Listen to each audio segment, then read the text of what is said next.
John Adams may be the founding father who was most prescient about the ultimate fate of the American constitutional experiment, where that experiment is today.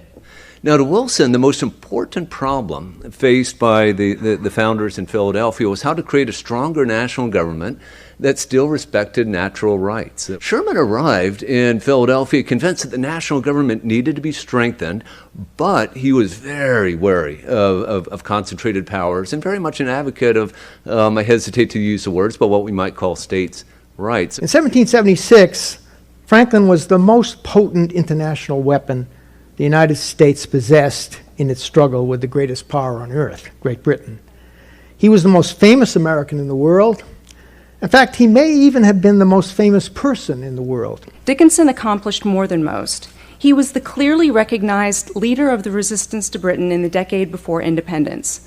In this capacity, he wrote more for the founding than any other figure, hence the penman title, wielded more public influence before independence, and held more public posts than any other during the founding. John Marshall has an extraordinary life and an extraordinary contribution, and I would dare say that of all of the remarkable people we're talking about here today, I think he is the most important founder and has the most influence over how we live our lives today and how our country and our government functions. I'm speaking about Frederick Douglass, who is somewhat an unusual person to be talking about today because not only is he the only black American we're talking about, and not only was he a generation younger than most of the people we're talking about, he was a re-founding father, not a founding father. To my mind, Washington's accomplishment was doing something that many American revolutionaries considered impossible at the start of the independence movement, exerting executive leadership that, far from threatening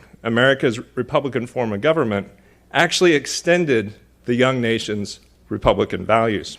In many ways, the 1790s, the height of Hamilton's political career, was about determining precisely how democratic a republic the United States would be.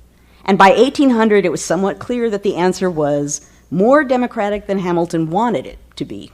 Madison's ambition as president was to offer a non-Hamiltonian, non-Napoleonic example of how a Republican executive should operate in wartime.